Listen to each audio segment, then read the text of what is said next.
We are the HARIJAN from Manchester Way. A fucking honour to be in York.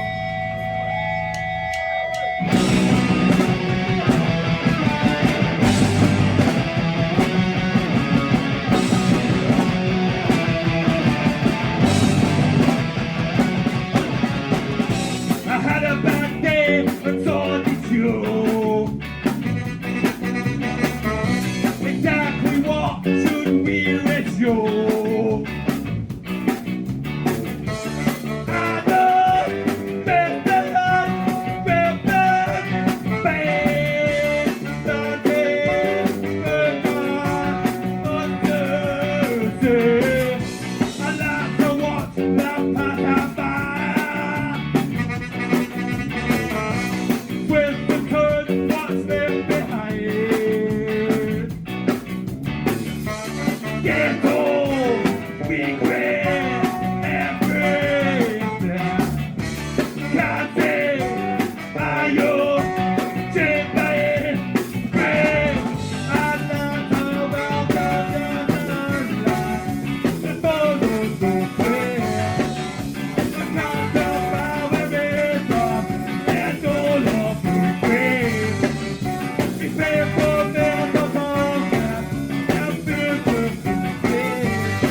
HARIJAN. Last time we met on camera, it was Zoom. It was the pandemic. You just released your album, and now you're getting ready to record a new one? Slowly getting ready. It's in the mind somewhere. We're definitely going to do it. We just don't know. It's going to take a minimum half a year, maybe another year. We've written a lot of the tunes for it. Probably got about 2 or 3 more tunes to write, and we're slowly working through them. at practices. So it's happening, but just not any time in the next 6 months or anything. Well, your last album was quite a big gap between the previous, so Yeah, we work in more decades than years or months. You know what I mean? We don't rush with things.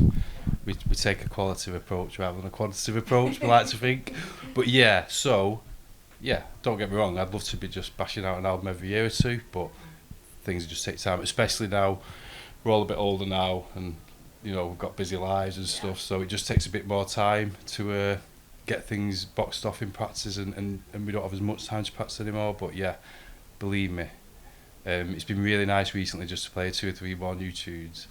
We've loved playing all the old stuff. We've loved playing everything off the album, but we have been playing them songs for like 20 years. Yeah. So yeah, we're desperate just to get a full new album out now and focus on new stuff.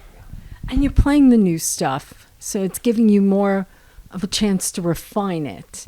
Are you finding the new stuff going over well with people? Yeah, like especially because it hasn't been recorded yet. Yeah, there's a few like videos of live stuff now just knocking about there, so maybe people are starting to hear off that. But I don't think it's even that. I think it is going down well. Half of it is the same as what we've always done, like ska stuff with very catchy bass lines and catchy brass. So it's like kind of what people are already used to, or what they expect when they see HARIJAN. But we're also trying to do new things on the punk side of stuff, on the punk half of the songs. And I don't want to go into all the musical specific technicalities of it all, but like the ragga beat, we're really focusing on that at the moment. And the second album's going to be a lot of this kind of ragga beat stuff. And we were a bit nervous, thinking, is that going to go down well? Are people going to get it? Are people going to be into it? And people have been digging it so far. So yeah, we're buzzing about that. So yeah, that it's been exciting to play new stuff, but really exciting to see positive feedback on the ragga stuff as well. So yeah, we're really excited about it all. It is amazing how you mix these styles together, and you seem to pull everybody from all the different types of fans into together and really enjoying your music. So pulling more of the reggae stuff in, that's going to help. I think it's just going to cohesively pull so many scenes together. It's an interesting one, because I've always said, oh, I don't like ska, you know. And then I heard you guys and a few other bands, and suddenly I'm like, I think I like it. What the heck happened here? And the same with reggae, although when I was very young, I did an apprenticeship at a radio station and chose reggae to do because I didn't have a lot of choices. And I was like, that's the one I like out of the group I had. So they're not that disparate of genres, I don't think. No, and it's really nice to hear you say that, especially, I think, you know, we are a ska punk band, but we're a bit grittier than most of the ska punk stuff. And me, myself, when I hear someone talk about a ska punk, or if someone told me they were in a ska punk band, I'd immediately think of like the third wave stuff in the US. I'd think of like Less Than Jake and Real Big Fish. And maximum respect for that genre and that kind of music. Something I think that we've always had that appeal is to the harder punk scene as well. And not everyone on the harder punk scene is going to like us. A lot of people on the harder punk stuff are always going to see us as ska, or maybe they're just not interested in seeing ska full stop, and that's fine, isn't it? But I just feel like, yeah, we kind of crossed over into kind of a lot of different scenes, like the ska punk scene, the punk scene, the ska scene. We've kind of got our finger in a lot of pies, really. Maybe not been fully embraced by any of them, but yeah, we've. But enjoyed by them all. Yeah, definitely. And just to like pick you up on what you're saying there about, it's not just the reggae stuff we're going for, but it's like a specific kind of the ragga beat. So we've always done a bit of reggae, we've always done a bit of dub, we've obviously always done the ska, but now what we're interested in doing is like fusing reggae and punk in a very direct way, not just like relying on a verse of ska and a chorus of punk. What we're trying to develop now, and what we're trying to go down musically, the path we're on is trying to, how do we fuse it together within one riff. So that's kind of the adventure we're on at the moment, and we're pretty excited about all that. That is exciting. That is very exciting. I'm looking forward to hearing more, because I've heard a couple of the new songs. The 061 Festival, you played a couple of them, which I really enjoyed. So I'm looking forward to hearing how this is going to evolve and what the new stuff is going to be like. Yeah, and like you said there about the different styles, so when we did the first album, it's very hard, isn't it, as a musician, as a band, to kind of analyse your own stuff. And you can kind of fall into a trap of thinking that I kind of thought I knew best on analysing our own music and understanding our own music. It was only like after we recorded that album finally, and then heard a lot of people like reviewing it and being interviewed on it, people were continuously talking about like the span of genres that we covered. And it's only like more recently I'd not heard that album for like a year and a half, and I put it on again, and especially thinking about what our second album's sounding like it's going to sound like in terms of playing around with fusing reggae and punk. It's only then that I realised how kind of broad that first album is. And yeah, okay, there's quite a few styles within each song, but it's such a disparate album. It's such you can really see the chronology of the band, like when we started off as like almost like a grungy punk band before we even started playing ska, and like Box Pack is like pretty much a grunge riff, a grunge song. And the early stuff that didn't quite make the album was very ska-core and Cat Down influence and very quick ska hardcore stuff. And then just seeing the progression through that album, because the album basically spans about 10 years anyway. It was written from about 2002 to 2009. So yeah, I kind of get that more now, how in a cool way it's very disjointed, and there's a lot of stuff going on it. I think the second album will be a bit more, I think you said the word refined before or something. It's going to be much more refined and much more focused, and just really interesting to see where it all goes. Sorry, that was a bit of a rambling answer there. I'm answering my own questions, I think, there. But yeah. Rambles are good. Rambles are good. And the lyrics in the last album, and in your songs in general, have always been very personal. And I know during the last interview, we went into some of the particular topics. Are we going to find the same with this new material you're writing? Hey, so I've got to kind of come clean on some stuff, because we've been like we're playing a few of the new songs, but I've barely like written the lyrics for them properly. I have written some lyrics, and then as a songwriter, I go through the process of writing like the vocal melody first, and the like syllables, and I map out how it's going to sound first, and then when that's all done, then I'll spend some time writing the lyrics. And I do kind of enjoy lyrics, and I enjoy how they end up, but I always see lyrics as kind of like homework, something that I put off to the very, very last minute. So my focus is always on like writing the melodies. So what's going to be really interesting is, exactly what do we do with the lyrics for the second album? It's not going to be exactly the same. I really like how we try to connect the personal with the kind of macro political analysis stuff. I guess in my head I always thought I was trying to be more of a macro kind of a political analyst kind of lyricist. But in reality, it was coming through, and the personal stories. But my excuse is that it's not all about me. It's like I think that I'm an observer in life, and I always been good at empathising and seeing how other people are battling through life.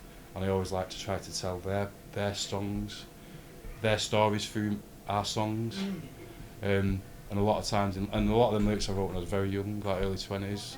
And a lot of them lyrics actually ended up becoming in my later 20s before I'd even written. I was writing about other people and I turned into them people kind of thing.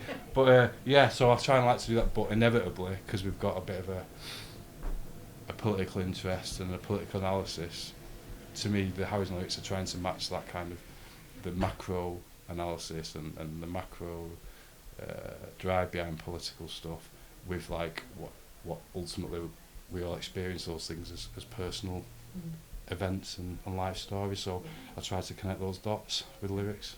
And you do very well with them. You do very well with them. It's always, I'm always finding myself, I'm hearing a song and I've heard it 10 times in the past month or whatever, and then I hear it again, I'm like, where did that come from? I didn't even notice that in the lyrics before. But I was driving down in a different area and it was on in the car, and I was like, I'm hearing this differently. It's always something that surprises. So that's good that it has that kind of depth to it.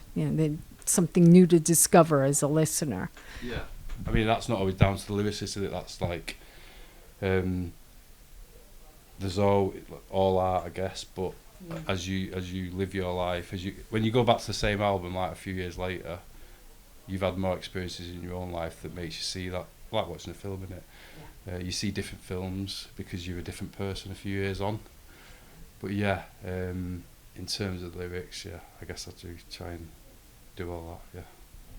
But you write lyrics that speak to people, and that's the important thing. Yeah, definitely. To me, it's got to be raw and real. What was I going to say then? It's hard to like analyse your own stuff, isn't it? But I guess when we didn't have much analysis of our stuff or reviews of our stuff because we never released much stuff. And then when we released the album, we suddenly got all these like reviews coming in, so it was like a really interesting thing to actually see people's, not just voice to me at the end of the night after a few beers, but actually penned and taken time to write some nice reviews about us. But I think one of my favourite ways of describing our lyrics was sarcastic. Like a lot of stuff like being angry, yeah, of course it's angry, of course it's political, echoes of the 70s and late 70s and original ska scene in Brum and Coventry and all that. That was really complimentary and a real honour to hear all that stuff. But yeah, there's something sarcastic about the lyrics. And that, I said in one of the interviews when the album came out, like I say, I've got a bad habit for writing lyrics late. So a lot of the first album, I'd written the verse like 10 years ago and I never got round to writing the second verse rather. So it was a bit weird me having to all of a sudden write a second verse for a song when I was like pissed off young, like 20-year-old. And all of a sudden, I'm not saying I'm mature now, far from it, but I've calmed down a little bit. So then I had to like jump back into my old shoes and write some like angry lyrics again. But yeah, so yeah, they are very sarcastic, very scathing, and try and be personable, yeah. And the band members, kind of a floating, you have a core, but you have a bit of floating members that come and go. Is that still the case? Yeah, kind of like we've always had a core. It's just not all of them can make it at the moment because they're like living at other ends of the country and stuff. It pretty much was the HARIJAN 9 really by the time we'd finished in 2010. 4 brass players, 2 trombone, sax, trumpet. But now mainly like the brass, they can't do it at the moment, but Ewan still can. And obviously we've got Chloe now helping out on sax and contributing greatly on sax, who's been amazing for us. So yeah, we kind of it's the same group. Some of them on the outskirts, but they're still like in the band chat on our WhatsApp group. Yeah. Like Alex is our trumpet player, but he can't play at the moment. He lives in Bath. Oh gosh, yeah, that's a bit far from Manchester. But he's still the band treasurer, so you know what I mean? He's like still like involved. Yeah, he still takes care, make sure you guys stay on the financial path. Yeah, exactly. Keeps us all in line. What has been your most rewarding gig to have played, where you've just felt like, wow, the audience was great, we had a great time, we performed well? What has been your best, your favorite? I don't know. So like the craziest gig we've ever done has been recently at MPF, Manchester Punk Fest. Playing on at the Union stage. Oh gosh. And it was it's really weird. Like we're a confident band, we're a bit cocky almost. Like we're all like very humble people and we don't have egos. But when it comes to our music, we're serious about it. We're not scared of getting on the stage, or I'm not anyway. But I cacked myself at MPF a little bit. So it was like, what an incredible experience. So that's one of our favourites, but it wasn't 100% enjoyable because we were very nervous about it all. Just the size of that stage and room to walk out on it, it's like, oh, holy shit. But, so one of my favourite gigs recently, there's been loads of amazing gigs. We love all the gigs we've ever played, we love it. Love it. But one of the most favourite gigs recently was for the Persons Unknown squat gig in Manchester, and that was like the weekend, about a few weekends after MPF. And we just love that, just because of, you know, HARIJAN a bit wet behind the ears. We've not done many squat gigs and stuff like that over the years. I did quite a lot of squat gigs with like Black Star Dub Collective, so I kind of got to see that world and that side of the punk scene through them. I'm very grateful for that, and they were just, to me, the squat gig is like the ultimate kind of gig experience. Yeah. It's the ultimate kind of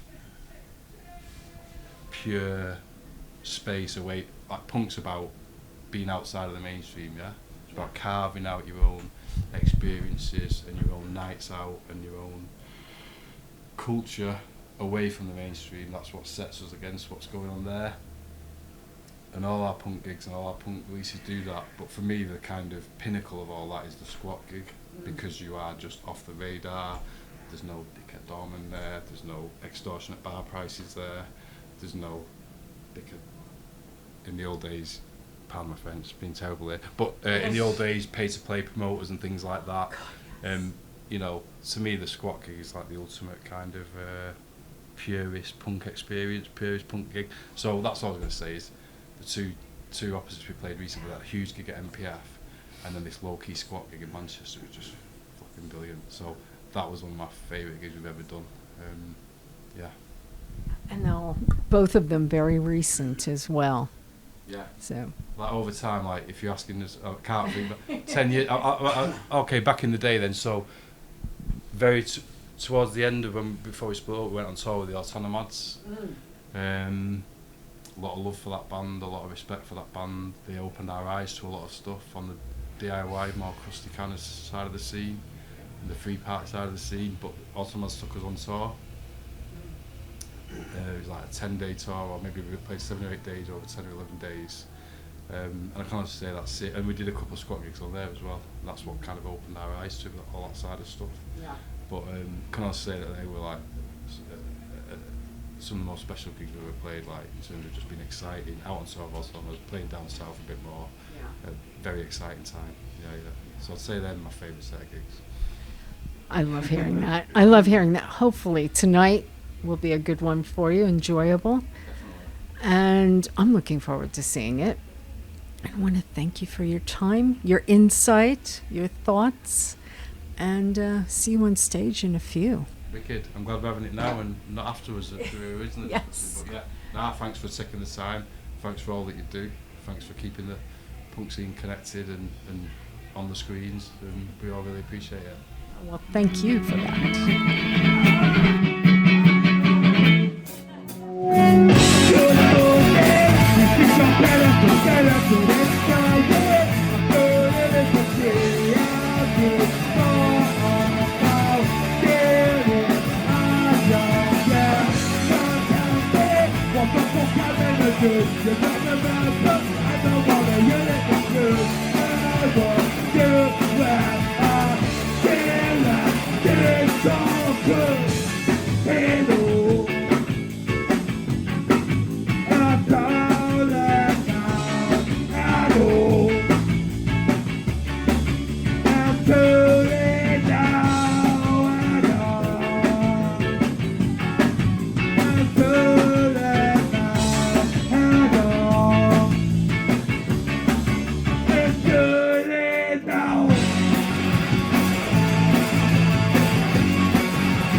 with my ring, process the good